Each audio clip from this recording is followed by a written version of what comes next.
자, 여러분 안녕하십니까? 이번 시간부터 우리가 주제 21 원과 부채꼴에 대한 이야기를 같이 해보도록 하겠습니다. 자, 먼저 원에 대한 이야기를 같이 해보도록 하죠. 자, 여러분들 원의 정의가 무엇인지 압니까? 자, 원의 정의가 무엇이죠? 자, 아는 친구들도 있을 텐데요. 자, 원의 정의라고 하는 것은 원은 이 중심으로부터 같은 거리, 자, 같은 거리에 있는 색깔을 달리 해볼까요? 중심으로부터 같은 거리에 있는 점들, 같은 거리에 있는 이 점들, 같은 거리에 있는 이 점들, 이 무수히 많은 점들이 있겠죠, 그죠? 이 같은 거리에 있는 무수히 많은 이 점들의 집합, 모임을 우리는 원이라고 하는 거예요. 그래서 이 원 위에 있는 어떤 점을 잡아서 중심과 그어도 우리는 거기에 있는 선분들은 다 같다라고 우리는 말할 수가 있는 거죠. 맞습니까? 왜냐하면 원이라는 정의 자체가 중심으로부터 같은 거리에 있는 점들을 다 모아놓은 거니까 우리는 그렇게 말할 수가 있는 거예요. 이런 것을 우리는 보통 이렇게 뭐 반지름 이렇게 말하게 되는 거죠. 그 거리를. 자, 그러면 자, 여러분들 우리가 앞서서 배웠던 다각형과 비교했을 때 원만이 갖는 그런 특징적인 부분들이 있는지 한번 살펴볼까요? 원만이 갖는 특징들이 뭐가 있죠? 자, 원만이 갖는 특징들, 원이 갖는 특징들이 뭐가 있어요? 다각형과 비교하면 뭐 다각형 이런 오각형 생각할 수가 있겠죠, 그죠? 이런 오각형, 그리고 이런 오각형과 비교했을 때, 가장 중요한 거 뭐가 있어요? 원은 중심이 있네요. 중심이 있어. 근데 다각형은 중심이 있을 수도 있고 없을 수도 있네요. 중심이 있다. 자, 원은 중심이 있네요. 여러분들. 그죠? 그 다음에, 여기 있는 모든 점들은, 원의 정의에서 모든 점들은, 여기에 있는 모든 점들은 다 어때요? 중심으로부터의 거리가 다 같다라는 것도 우리는 확인할 수가 있지요. 하지만 여기는 뭐 중심도 없거니와 뭐 이렇게 한다고 했을 때 이 거리가 같지 않죠, 그죠? 그래서 중심으로부터 있는 같은 점들의 집합이다. 자, 원위에 있는 모든 점들은 중심으로부터 같은 거리에 있다. 뭐 그런 얘기도 할 수 있고 같은 거리. 뭐 여기 하면 굳이 말하면 같은 거리라고 할까요? 같은 거리에 있네요. 그죠? 그 다음에 또 뭐가 있니? 세 번째로 그 뭐라고 해야 되나? 변이 없네요. 변. 자, 여기서 이 부분을 우리는 변이라고 하잖아요. 변. 그죠? 변인데 이번에는 좀 없는 것으로 변이 없네요. 그죠? 변이라고 하는 게 없고 또 뭐가 없어요? 요런 거. 뾰족한 변도 없고 뭐도 없어요. 각도 없네요. 그죠? 변도 없고 각도 없다. 다각형은 우리가 뭐 꼭지점이라고 할까요? 꼭지점. 꼭지점이 없네요. 꼭지점. 얘는 꼭지점 있잖아요. 그죠? 꼭지점도 있고 뭐도 있어요? 변도 있잖아요. 그죠? 다각형의 차이는 뭐 그런 것들을 우리가 생각할 수 있네요. 어쨌든 다각형과 다른 어떤 대상을 우리는 새롭게 공부하게 된다는 사실이에요. 자, 그랬을 때, 자, 우리가 이제 좀 더 집중해서 원에 대한 이야기를 같이 해보도록 하죠. 원에 대한 이야기를 같이 해보자. 자, 원의 특징들을 우리가 이제 살펴볼 거예요. 자, 우리가 원이 있는 두 점을 아무 점이나 한번 잡아보죠. 여기에 A점을 잡고 여기에 B점을 잡아봅시다. 그랬을 때 두 점 A, B를 잡으면 원은 두 부분으로 나누어지게 돼 있어요. 자, 첫 번째 바로 어떤 부분과 바로 요 부분과 그 다음에 어떤 부분? 요 부분으로 나눠진다. 그죠? 어이구야. 요렇게 그냥 그을게요. 이거는 완성을 시키면 안 되겠네요. 자, 요렇게 나눠지죠. 원은 두 부분으로 나눠져요. 자, 이것을 우리는 각각 뭐라고 부른다? 호라고 합니다. 호. 자, 그랬을 때 이 보통 통상적으로 이 작은 부분의 영역, 원이 이렇게 파란 영역과 검정색 영역으로 나눠지는데 이것을 호 AB라고 부르는 거예요. 호 AB라고 부르고 기호로 AB 한 다음에 선분은 직선을 그었죠. 호는 이렇게 해가지고 약간 둥글게 이렇게 우리가 기호로 표현합니다. 알겠죠? 이렇게 호 AB라고 합니다. 통상적으로 짧은 쪽을 말해요. 만약에 이런 긴 쪽을 호로 말하고 싶으면 통상적이지 않기 때문에 여기 있는 점 아무거나 하나를 잡은 다음에 이쪽 부분은 호 A C B 이렇게 말해요. 그래서 A, C, B 이렇게 해서 호라고 말한다. 어쨌든 우리가 원에서 원 위에 있는 두 점을 잡았을 때 원 위에 있는 두 점을 잡았을 때 우리는 원이 두 부분으로 나눠지는데 그것을 각각 호라고 부른다. 됐습니까? 자, 그 다음에 이번에는 우리가 이 두 점을 잡아서 직선을 그을 수가 있죠. 그랬을 때 선분이 나옵니까? 선분 AB가 나오죠. 이 선분 AB를 우리는 현이라고 불러요. 이 선분 AB를 현 AB라고 부릅니다. 알겠죠? 현. 우리가 기타 줄이라든지 이런 현, 그죠? 줄이 팽팽하게 이어져 있는 것을 현이라고 부르잖아요. 그렇게 팽팽하게 이어져 있는 줄로 우리가 음악을 연주하는 것을 현악기, 그런 악기를 그런 줄로 만든 악기를 현악기라고 하죠. 그 현과 이 현은 같은 현이네요. 그죠? 자, 그렇게 생각하면 되겠고. 자, 그 다음에 우리가 여기서 조금 더 여기서 발전을 시켜볼까요? 우리가 아까 중심이 있었잖아요. 그죠? 중심이 있죠. 원은 중심이 있죠. 자, 여러분들 여기에 중심을 지나가게 우리가 두 점 AB를 잡아서 이렇게 현을 그을 수 있습니까? 그죠? 이렇게 두 점을 잡아서 중심을 지나가는 현. 자, 보입니까? 중심을 지나가는 현. 중심을 지나가는 현. 중심을 지나가는 현을 우리는 뭐라고 부르냐면 얘를 특별히 우리는 지름이라고 부르죠. 지름. 중심을 지나가는 현.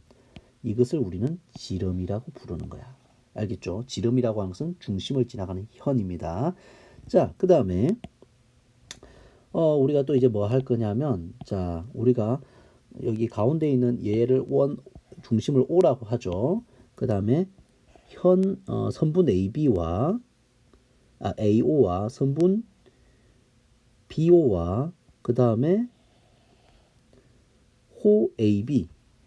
자, 이렇게 호 AB와 선분 AO, 선분 BO에 의해서 둘러싸인 이런 도형을 우리는 뭐라고 부르냐면 이것을 바로 그 주인공이죠. 부채꼴이라고 부르겠습니다. 알겠죠? 얘를 부채꼴이라고 부르는 거예요. 그 다음에 그러면 중심 O를 기준으로 해서 우리가 OA와 OB가 이루는 이 각이 존재합니까? 이 중심을 호에서 이 중심에 닿은 이 각 보이죠?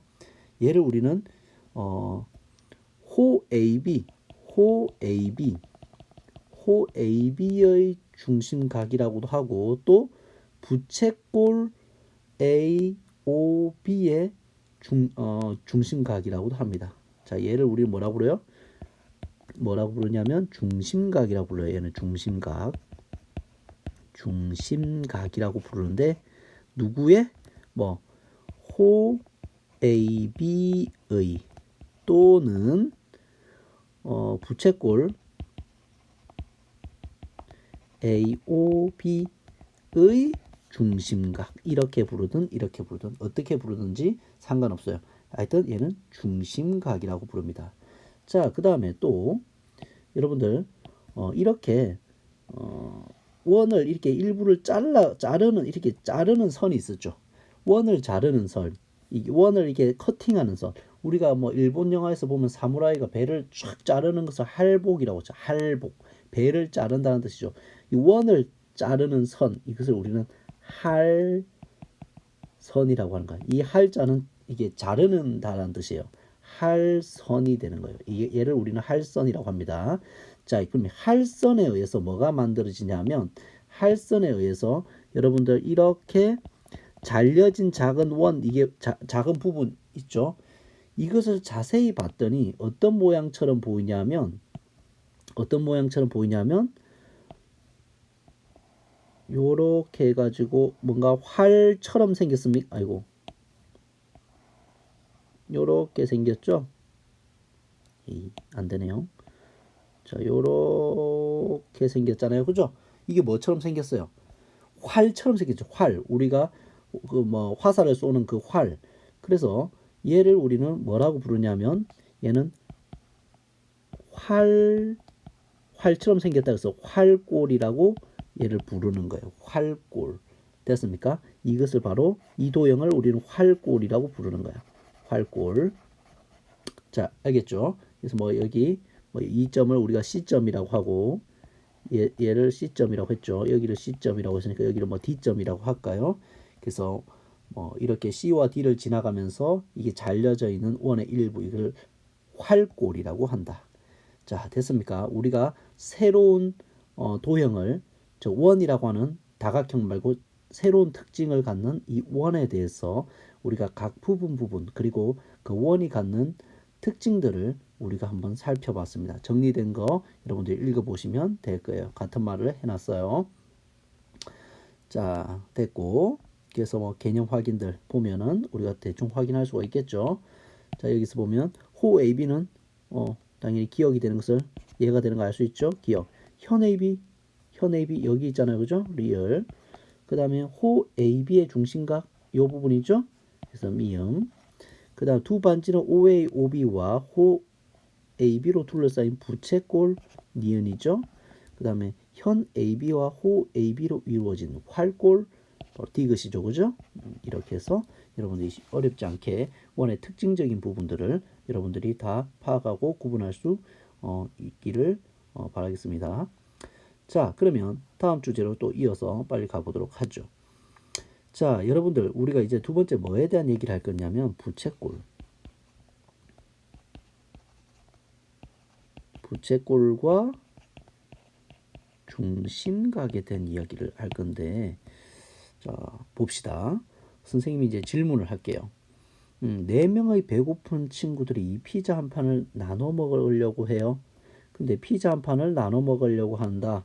근데 피자를 1번처럼 자르면 누가 몇 번을 먹는 게 유리할까를 생각해 볼게요. 1번처럼 자른다. 일단 갑자기 기분이 묘해지죠. 1번처럼 얘가 제일 많은 거야. 얘가 많은 거야.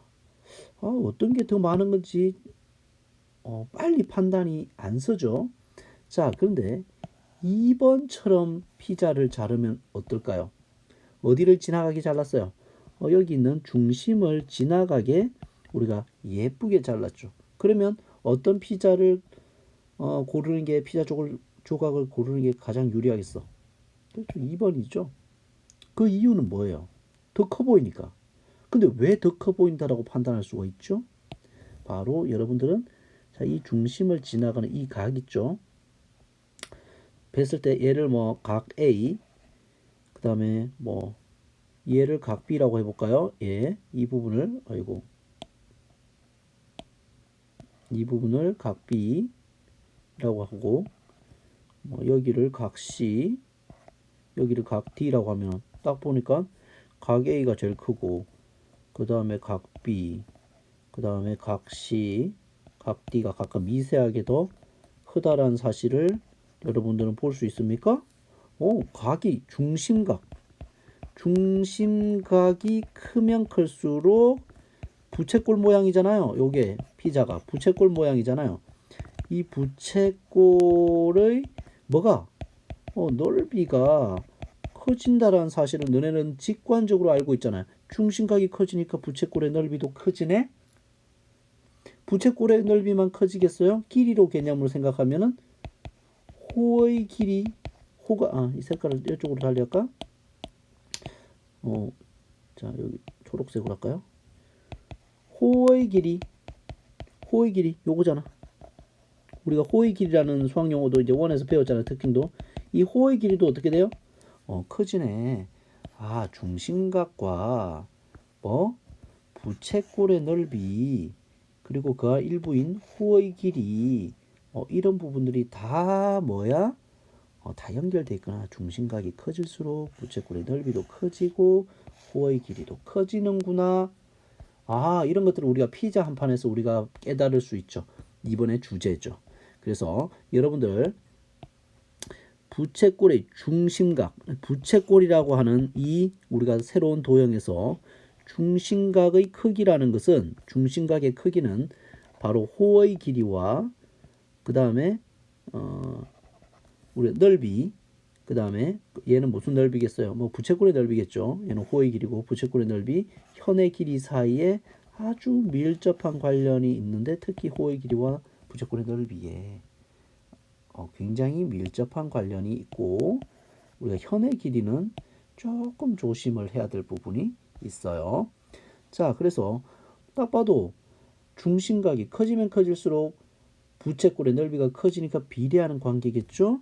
그래서 중심각의 크기가 같은 두 부채꼴의 일단 크기가 같은 것부터 볼게요. 같은 것끼리는 어때요? 중심각의 크기가 같으면 당연히 호의 길이와 그 다음 부채꼴의 넓이가 각각 똑같겠죠. 중심각이 같으니까. 그 다음에 부채꼴의 호의 길이, 그 다음 부채꼴의 넓이는 뭐에 비례해? 중심각의 크기에 정비례한다. 그래서 중심각의 크기가 커지면 커질수록 크기에 비례해서 한 배, 두 배, 세 배 이렇게 커지면 호의 길이와 넓이도 한 배, 두 배, 세 배 이렇게 커지는, 세 배 이렇게 커지는 것을 정비례라고 말하는 거 우리 배웠죠, 그죠? 그래서 이런 식으로 된다라는 특징도 알 수가 있죠. 그래서 얘는 한 배, 얘는 두 배, 얘는 세 배가 될 때, 호의 길이도 1배, 2배, 3배 또는 넓이도 1배, 2배, 3배 이렇게 커진다라는 사실을 알 수가 있어요. 자, 근데 조심할 거, 현은 좀 조심해라고 했죠. 뭐는 조심해? 현의 길이는 조금 조심해라. 자, 그래서 우리가 같은 크기의 중심각을 가질 때는 현의 길이는 같아요. 이거는 변함이 없는데, 자, 현의 길이는 중심각의 크기에 정비례하지 않나요? 정비례하지 않는다. 그러니까 중심각이 1배, 2배, 3배 커진다고 해서 현의 길이가 1배, 2배, 3배 이렇게 커지는 것은 이렇게 되는 것은 아니다. 서로 아니다라는 거예요. 자, 그 이유를 보면 사실은, 자, 현의 길이가 이게 한 배일 때는 이게 현이잖아요. 그죠? 현의 길이가 이렇게 돼야 되는데, 자, 두 배가 되면은 실제로 비례를 하려면은 이렇게 이 두 길이가 합해져야 돼요. 그런데 실제로 이 중심각을 갖는 현은 얘거든요. 그러니까 현이 달라져 버려요. 현이 달라져 버려요. 현이 달라진다. 됐죠? 그래서 그렇게 이해하고 수업 시간에 좀 더 하도록 하죠. 너무 많은 거를 자세하게 나누면 안 될 것 같아요. 자, 그래서 그 관련된 이유는 여기에 있으니까 여러분들이 참고해 보세요. 자, 그래서 간단한 문제 풀어보도록 하죠. 그러니까 비례하다는, 그러니까 비례식 하나 세우면 되겠죠. 그래서 자, 이렇게 생각하면 되겠죠. 160도일 때 호의 길이가 24였으면 40도일 때는 현의 길이가 x잖아요. 그러니까 식을 바로 이렇게 세울 수 있는 거 160대 40은 24대 x 이렇게 비례식 하나 세울 수가 있는 거 맞죠? 이렇게 비례식 하나 세울 수 있죠. 그러면 내항끼리 외항끼리 곱하면은 여러분들 뭐 약분한 다음에 해도 되고 해서 계산하면 이렇게 되는 것을 알 수가 있습니다. 일단은 이렇게 구해 보도록 하죠. 마찬가지 넓이도 마찬가지죠. 넓이도 우리가 40도일 때 넓이가 16이었다면 x일 때 32라고 할 수가 있겠죠. 그죠? 그래서 x 대 40은 x일 때 32였잖아요. 그죠? 32 대 16 이렇게 해서 미리 여기서 약분해도 되는 거죠. 그죠? 여기서 약분해도 돼. 그래서 얘와 같은 빗기니까 32 대 16이나 32 대 16이나 2 대 1이나 같은 말이니까 비례식 계산할 때 좀 편하려면 이렇게 계산해서 그래서 내항과 외항을 계산하면 외항이 x가 되고 내항은 80이 되잖아요. 그죠? 이렇게 바로 구할 수가 있죠. 이렇게 미리 40과 이렇게 약분할 수가 있잖아요. 그죠? 같은 비니까 이렇게 비례식은 먼저 약분하고 계산하면 좋겠네요. 자, 개념 확인. 이거 뭐 똑같은 문제니까 여러분들 수업 시간에 잘 풀어보는 걸로 하죠. 이번 시간에는 우리가 개념을 좀 집중해서 공부를 했어요. 문제보다는 여러분들이 새로운 단원 원에 대해서 개념, 수학 용어, 그 용어의 정의들 정말 정확하게 잘 기억할 수 있도록 여러분들 익숙해질 수 있도록 많이 연습하시기 바라겠습니다. 수고하셨습니다.